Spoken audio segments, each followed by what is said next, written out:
Students, profit organisation की तरह जो नॉट फॉर प्रॉफिट ऑर्गेनाइजेशंस हैं वे भी अपनी बैलेंस शीट बनाती हैं और अपनी वित्तीय स्थिति को प्रकट करती हैं। ये अलग बात है कि जो नॉट फॉर प्रॉफिट ऑर्गेनाइजेशन है उनकी कुछ आइटम्स एसेट्स और लाइबिलिटी की डिफरेंट हो सकती है।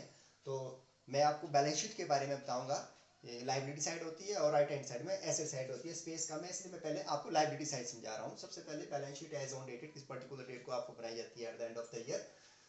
तो लाइबिलिटी साइड में सबसे पहले लाइबिलिटीज, और आपको मैंने बताया था कि जो कैपिटल नेचर की आइटम होती है रिसीट एंड पेमेंट अकाउंट में, तो उनमें कैपिटल नेचर की जो आइटम्स हैं that is capitalised value of donation. जैसे डोनेशन मैंने बताया स्पेसिफिक डोनेशन है तो वो दिखाई जाएगी, या इसी तरह से ग्रांट है, स्पेसिफिक ग्रांट है तो वो दिखाई जाएगी। या एंट्रेंस फीस के बारे में बताया था कि कई बार उसकी जो कैपिटलाइज वैल्यू वो दे रखी होती है कि उसको कैपिटल सीट्स ही माने जाए तो उसको हम यहाँ पे दिखाएंगे। तो चाहे डोनेशन है, ग्रांट है, एंट्रेंस फीस है, आपने नीचे को लिखनी उनकी कैपिटलाइज वैल्यू जो कैपिटल नेचर की आइटम्स हैं उनको लिखा जाएगा। इसी तरह से लेजेसी मैंने बताया था, वसीयत करवाई जाती है किसी व्यक्ति के द्वारा तो उपहार में मिली हुई एक राशि होती है, तो उसको भी अगर राशि बड़ी है तो उसको आप नेचुरली है कैपिटल नेचर की मानते हुए हम लाइबिलिटी साइड में दिखाते हैं। ऐसे एंडोमेंट फंड बताया था मैंने, कहा इस प्रकार की संस्थाओं को आर्थिक सहायता पहुंचाने के लिए उनको एक बड़ी राशि दे दी जाती है जिसको इन्वेस्ट करते हैं, तो एंडोमेंट फंड भी कैपिटल नेचर की होती है, उसको दिखाया जाएगा। एंट्रेंस फीस बताया था मैंने आपको, जो लाइफ मेंबरशिप फीस, यहाँ पे लाइफ मेंबरशिप फीस करेंगे इसको,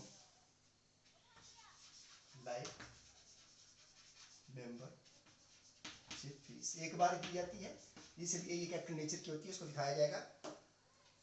कोई स्पेसिफिक फंड है जैसे टूर्नामेंट फंड है, तो टूर्नामेंट फंड में टूर्नामेंट जब ऑर्गेनाइज करवाया जाता है तो उसकी जो टिकट आदि बेची जाती है तो उससे रिसीट्स होती हैं उनको उस पिछले बैलेंस में ऐड किया जाएगा, और टूर्नामेंट करवाने के लिए जो खर्चे हैं उनको यहीं पे लेस करके जो टूर्नामेंट फंड का बैलेंस है उसको यहाँ पे दिखाया जाएगा। अगर कोई स्पेसिफिक फंड कहीं हम यहाँ पे, और मैं बताया रिलेटेड इनकम एक्सपेंडिचर को यहीं पे दिखाया जाएगा।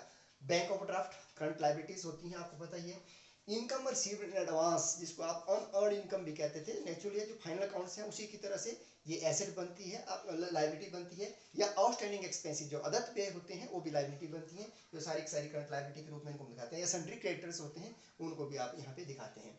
जब हम लायबिलिटीज दिखा देंगे उसके बाद कैपिटल, अब आपको मैंने बताया था कि इन संस्थाओं की अपनी पूंजी नहीं होती है लेकिन इनका कैपिटल फंड होता है। और कैपिटल फंड कैसे होता है, अगर आपके पास कैपिटल फंड दे रखा है तब तो ठीक है, अगर नहीं दिए है तो जो ओपनिंग बैलेंस शीट होती है आपकी, opening balances of asset and liability होते हैं, तो एसेट में से लायबिलिटी को घटा के हमारा कैपिटल फंड निकलता है। तो इस प्रकार से आपने कैपिटल फंड निकालना, जब आप न्यूमेरिकल करेंगे तो आपको समझ आ जाएगा।